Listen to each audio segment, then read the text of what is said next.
जब दो या दो से अधिक यौगिक परस्पर संयुक्त होते हैं, जब दो या दो से अधिक यौगिक परस्पर संयुक्त होते हैं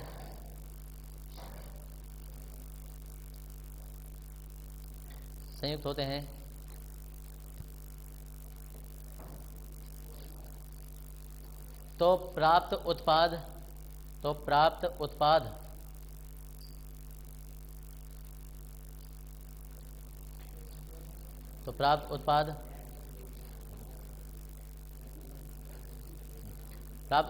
योगात्मक यौगिक कहलाता है।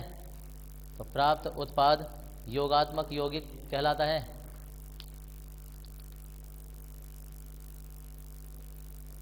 योगात्मक यौगिक कहलाता है। देखो कैसे, देखा होगा तुमने ये,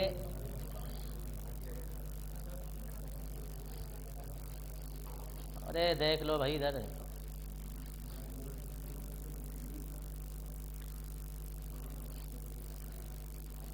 हाँ जी, इसका नाम बताएगा कोई?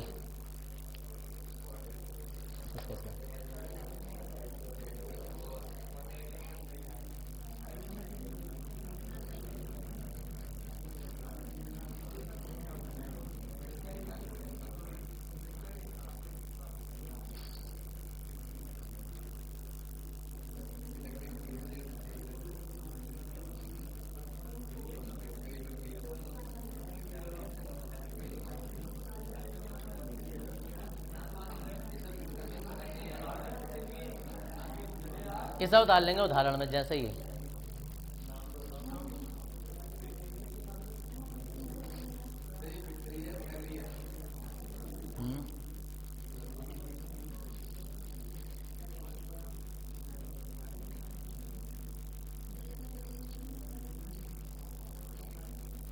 अभी उदाहरण इसे उतार लेंगे पहले।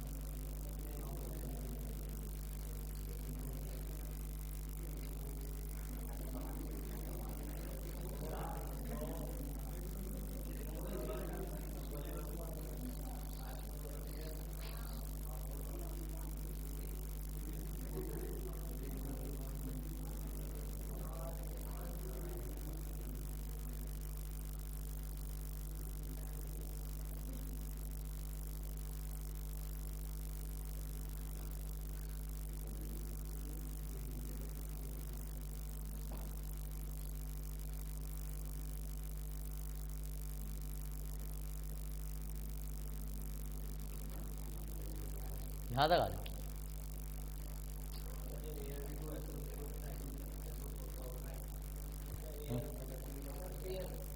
एल +2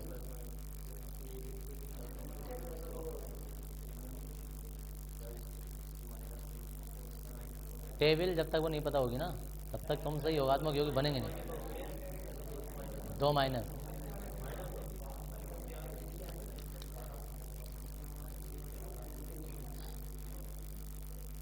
जितने भी लोग यहाँ बैठे हैं, पहली बात तो वो फर्स्ट ईयर की टेबल तुम्हारे पास होगी। अगर जो किसी के पास नहीं है तो वो ऑक्सीकरण और संयोजकता टेबल के नाम से उस पर यूट्यूब चैनल पर देख लो। पूरे 2 घंटे लगते हैं उसे बनाने में टेबल को। यहाँ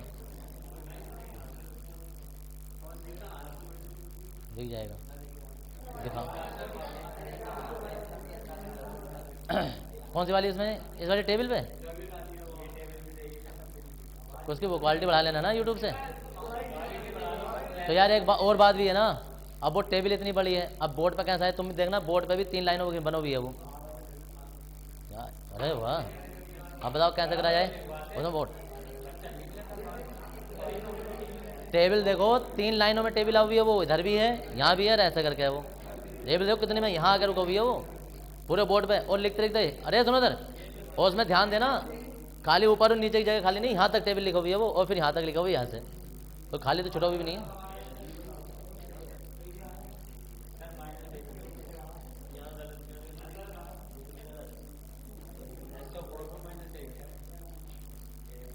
अच्छा उसमें दिखा रहे हो, अब मारो मोबाइल को बाहर फेंक के, ऐसा 4 पे -1 दिखा रहे हैं।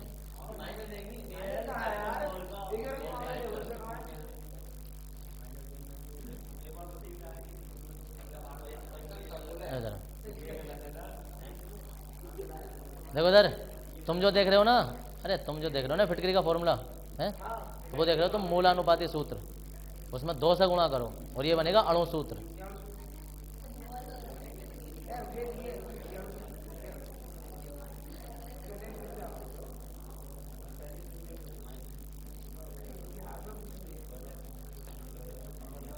पता है कैसे लिखा होता है? ओ देखो इधर ऐसे ज़्यादातर उसमें, ओ नेगी जी इधर, पोटेशियम, एल्यूमिनियम, SO4 और 24 की जगह ना 12 भी होता है, और यहाँ लिख देंगे होल ट्वाइज। ट्वाइज है थ्राइज है? ट्वाइज है। तो अब देखो इधर ना ना ट्वाइज है। अरे सो अब इसमें होती है 2 से गुणा, तो अब ये सब डबल होते हैं। इस टाइम जो है ये है मूलानुपाती सूत्र।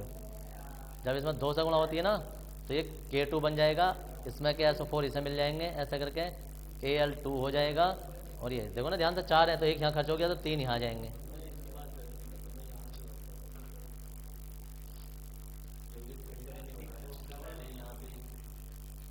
यहाँ पे पहले यहाँ कर देंगे, यहाँ अरे नहीं बन सकता है।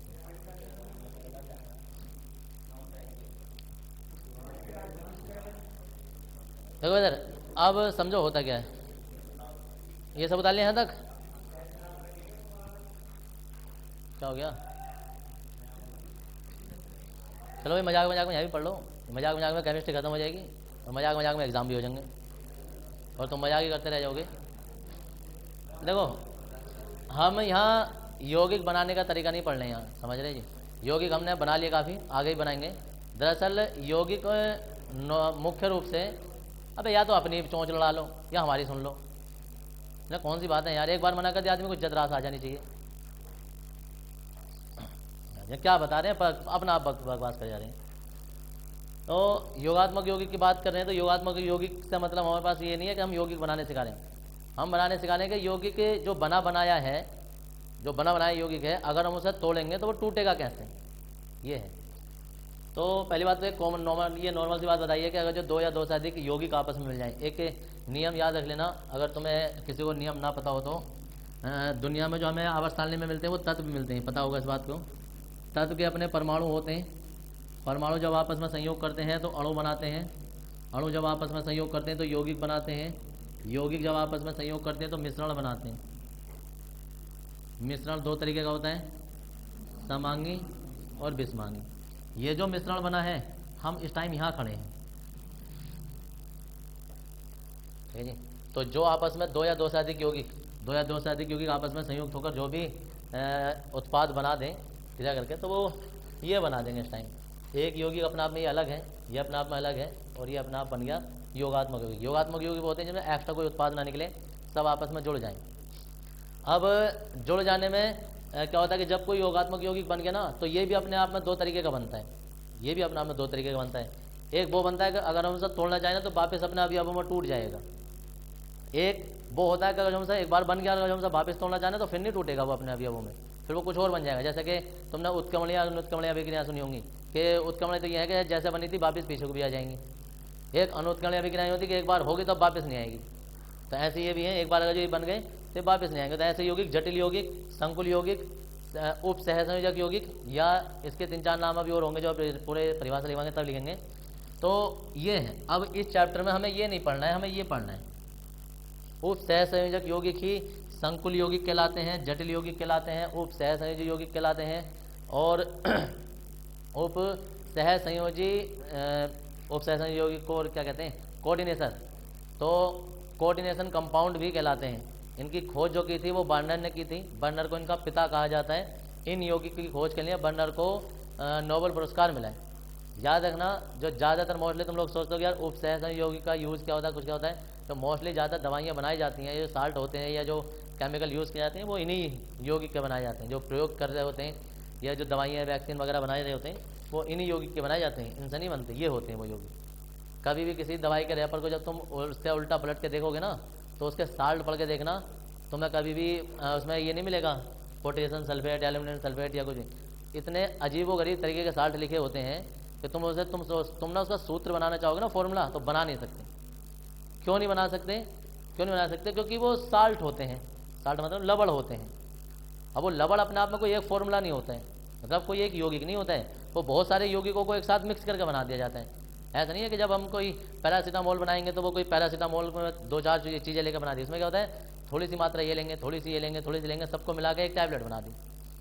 बहुत सारी टैबलेट जो होती है कि भाई एलर्जी के लिए भी यही है, खांसी के लिए भी यही है, जुकाम के लिए भी यही है, और सब चीज़ों के लिए यही बना दी जाती है। तो उसमें बना दी जाती है का मतलब समझ रहे हो, बना दी जाती का मतलब ये होता है कि उसमें थोड़े थोड़े साल्ट डाल दिए जाते हैं। उसका भी ये, इसका उसका ऐसा करके ना, दर्द भी इसमें आ गया, बुखार के लिए इसमें आ गया, सर दर्द के लिए इसमें आ गया, सब इसमें आ गया। तो वो साल्ट होते हैं, और वो साल्ट जो बनाए जाते हैं वो इनके बनाए जाते हैं, याद रखना। तो अब जो हमारा चैप्टर चलता है वो ये वाला चलता है। और ये यौगिक कैसे होते हैं, देखो ये यौगिक ऐसे होते हैं कि इसमें एक कोई धातु भी होगी, एक इसमें कोई डी ब्लॉक का तत्व भी होगा अंदर, जैसे कुछ भी एल तो कभी कभी आ जाता है, जैसे कि एफ ही ले लो, एफ ही हो जाएगा। यहाँ कोई दाता युग्म समूह होगा, इलेक्ट्रॉन युग्म समूह होगा जो इलेक्ट्रॉन युग्म दान करेगा, CN या H2 होगा होल 6 ऐसे, और इधर कोई ऋणात्मक भी हो सकता है। इस तरीके के यौगिकों के बारे में चैप्टर में पढ़ने वाले जितने भी लोग यहाँ बैठे हैं, एक बात ध्यान से सुन लेना, आज ये चैप्टर स्टार्ट हो रहा है और कम से कम 5 दिन तक कोई भी अपसेंट ना हो, क्योंकि इसमें रोज के रोज नियम चलने वाले हैं। रोज के रोज IUPAC चलेगा। IUPAC के नियम आज तो इसके बाद कल शायद IUPAC के नियम तुम्हें लिखवा दिए जाएंगे। IUPAC और IUPAC के बाद में समाव्यवता, IUPAC समाव्यवता, इस पूरे चैप्टर में सिर्फ यही 2 चीज़ें कॉमन है जो नॉर्मली सबसे ज़्यादा मुख्य है। तो इस चैप्टर का नाम ही IUPAC की वजह से जाना जाता है। IUPAC वो नहीं है कि उसमें एथेन मैथेन ब्यूटेन वूटेन तुमने पढ़े होंगे, वो कार्बनिक IUPAC होती है, ये अकार्बनिक IUPAC होती है। ये भी 2 नंबर की एग्जाम में आती है, वो भी 2 नंबर की एग्जाम में आती है। वो 10वें चैप्टर से आगे की आएगी, ये 9वें चैप्टर में आ रही है, ये भी इसमें नाम होते हैं। तो याद रखना, या तो इसकी समाव्यवता हो जाती है, समाव्यवता भी IUPAC होती है, ये खुद भी IUPAC है। तो इस चैप्टर में नियम ले जाते हैं। कोई भी एक दिन गोल मार गया ना, कोई एक दिन अपसेंट हो जाए जैसे, तो उसे फिर नहीं पता चलेगा, क्योंकि उससे एक कड़ी टूट जाएगी, कड़ी टूट जाएगी। रोज कोई ना कोई से नियम से IUPAC चल रही होगी, वो उस वाले नियम से IUPAC होगी नहीं, ये होता है। फिर उसे आगे की नहीं समझ में आती। तो इसलिए इस चीज़ को समझना कि 4-5 दिन लगातार ये IUPAC चलने वाली, IUPAC के नियम चलने वाले, इसलिए कोई भी अपसेंट ना हो इस चीज़ में। आप समझते ये है कि इसे हम ज़्यादातर इसे छोड़ भी नहीं सकते कि भाई आज मैं थोड़ा गोल को पढ़ाऊँ, तो फिर वो नियम भूल जाते हैं। क्यों? क्योंकि इसमें रोज़ 20-20, 30-30 नाम कर रहे होते हैं हम IUPAC के, लगभग 150-200 नाम करेंगे IUPAC नामकरण। तो इतने इसमें नामकरण भी चलने वाले हैं। तो इसलिए आज हम इसके बारे में पहले सिर्फ ये बताया जा रहा है कि ये क्या है, इसका नाम क्या है, इसका नाम क्या, पहले आसपास का वातावरण बनाया जा रहा है। हमारा कुल जो टारगेट है वो IUPAC करना है, याद रखना। IUPAC में क्या क्या शब्द यूज होने वाले हैं वो सब बताने वाले हैं। ये धनायन कहलाता है, ये केंद्रीय धातु कहलाती है, ये लिगैंड कहलाता है, ये ऋणायन कहलाता है, ये उपसह संयोजन इसमें वो व्रत कहलाता है, इसे जो ब्रैकेट होता है ये इसे कहते हैं उपसह संयोजन क्षेत्र, बड़े ब्रैकेट में, और बड़े ब्रैकेट में ही दर्शाया जाएगा। ये होता है, इसके जितने भी लिगैंडों के नंबर होते हैं कोऑर्डिनेशन संख्या कहलाती है। ये सब इनकी एक करके परिभाषाएं आ रही हैं जो आज ही करेंगे हम। लिगैंड 6 प्रकार के लिगैंड होते हैं, लिगैंडों के प्रकार पढ़ने वाले हैं, सब कुछ हम इसके बारे में पढ़ने वाले हैं। फिलहाल अभी दिक लवण है, दिक लवण की छोटी सी परिभाषा पढ़कर हम दिक लवण छोड़ देंगे, और इसके बाद फिर हम सब कुछ ये पढ़ना स्टार्ट करेंगे। ये है पूरा चैप्टर, ठीक है जी। तो हेडिंग डाल देंगे दिक लवण, और दिक लवण की परिभाषा लिख रहे हैं बस, और दिक लवण छोड़ देंगे, बस एक परिभाषा लिखते हैं।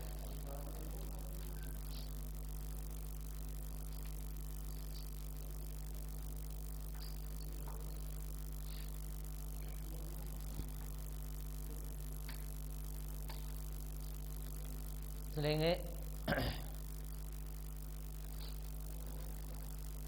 वे यौगिक जो जलीय विलयन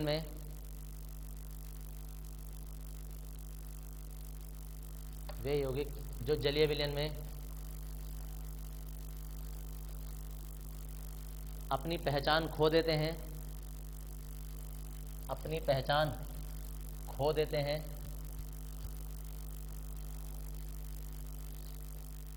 और अपने घटक अवयवों में वियोजित हो जाते हैं, और अपने घटक अवयवों में वियोजित हो जाते हैं, और अपने घटक अवयवों में वियोजित हो जाते हैं।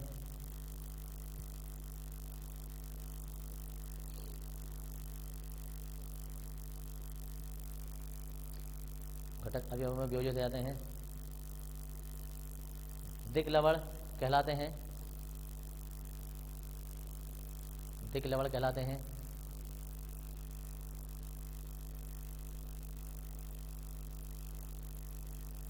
दिग लवण कहलाते हैं। देखो इधर, अब हमें ऐसा क्या हुआ कि जल में डाल दिया, जल में डाल दिया, तो जल में डाल दिया तो देखो कैसे कैसे ये वियोजित होने वाले हैं। इसमें पोटेशियम अलग टूट जाएगा, इसमें एल्यूमिनियम अलग टूट जाएगा, इसमें सल्फेट अलग टूट जाएगा, इसमें H2O अपना अलग निकल जाता है। चाहो तो H को भी H+ और OH- में तोड़ देते हैं। अब ये सब है। अब अगर जो ऐसे ही होगी, कभी भी जैसे वियोजित करने का नंबर आया तो ये तो वियोजित ऐसे तो कर देंगे, लेकिन उसे वियोजित सही तरीके से वही कर सकता है जिसे संयोजकता पता हो, जिसे ऑक्सीजन अवस्था पता हो, या टेबल से उन्हें वो याद हो, जो टेबल में बार बार जिक्र करते रहता हूँ। तो पोटेशियम पर कितना होता है, +1, एल्युमिनियम पर, सल्फर पर -2, ये तो हो ही गया। अब इनके नंबर भी लिख देते हैं। पोटेशियम ऐसा मत लिखना कि ऐसे लिख दो, कभी जब आयनों में टूटता है ना तो वो इस तरीके से टूटता है। ये 2 तो इसकी संयोजकता पूरी करना है। तो ऐसे ये कितने हैं, 2 हैं। सल्फेट कितने हैं, अब सल्फेट में ये मत सोचना इसके अलग लिखे जाएंगे, 3 ये हैं, 1 ये है, 4 सल्फेट हैं और 24 H2। तो क्या परिभाषा लिखी है कि ऐसे यौगिक जिन्हें जल में डालने पर वो अपनी पहचान खो देते हैं, अपना नाम वाम उनका सब बदल जाता है, और अपने घटक अवयवों में, जो उसके घटक अवयव थे उनमें वियोजित हो जाते हैं, ये सब दिग लवण कहलाते हैं। अब उसकी उल्टी परिभाषा, ऐसे यौगिक जो कि जलीय विलयन में अपनी पहचान बनाए रखते हैं, अपना अस्तित्व बनाए रखते हैं और अपने घटक अवयवों में वियोजित नहीं होते हैं, वो कहलाते हैं संकुल लवण या जटिल यौगिक। अब वो कौन से होते हैं, वो तुम ये K4FeCN6। अब इसे हम जल में डालेंगे, तो जल में डालेंगे जैसे, तो ये 4 पोटेशियम में टूट गए और FeCN6। अब Fe2 हाँ। तो अब देखो इधर बहुत सारे लोगों के दिमाग में ये होगा यार ये टूट गया, ये जो है इसमें टूट गया। तो दरअसल ये सिर्फ एक फॉर्मेलिटी पूरी करना आया था, तुम इसे ना भी लिखोगे ना तो ऐसे भी चल जाएगा। ये डाला सॉरी माइनस आएगा, और जल में जैसे डाला, जल में डालने के बाद जैसे इधर है ऐसे इधर आ जाता है। तो क्या हुआ कि कितना भी सर रात दिन जल में घोलते रहो ये नहीं टूटने वाला है, इसे तोड़ने की क्रिया कोई दूसरी होती है। तो जैसा है ये ऐसे का ऐसे रहता है। आप समझ सही है कि जब जल में डाला इसमें कोई बदलाव नहीं हुआ तो तुम्हें ऐसा लगेगा यार ये तो आपस में कट जाएगा, इसलिए ये लिखना जरूरी होता है ताकि कोई इधर से इधर को लेफ्ट हैंड साइड बराबर राइट हैंड साइड करके काट ना दे। ये सब चीज़ होती है। तो ये इसमें परिभाषा लिख देंगे, वो तो लिख दो, ये उतार लिया ये वाली ऊपर वाली उतारो, फिर वो हेडिंग डाल देंगे जटिल यौगिक।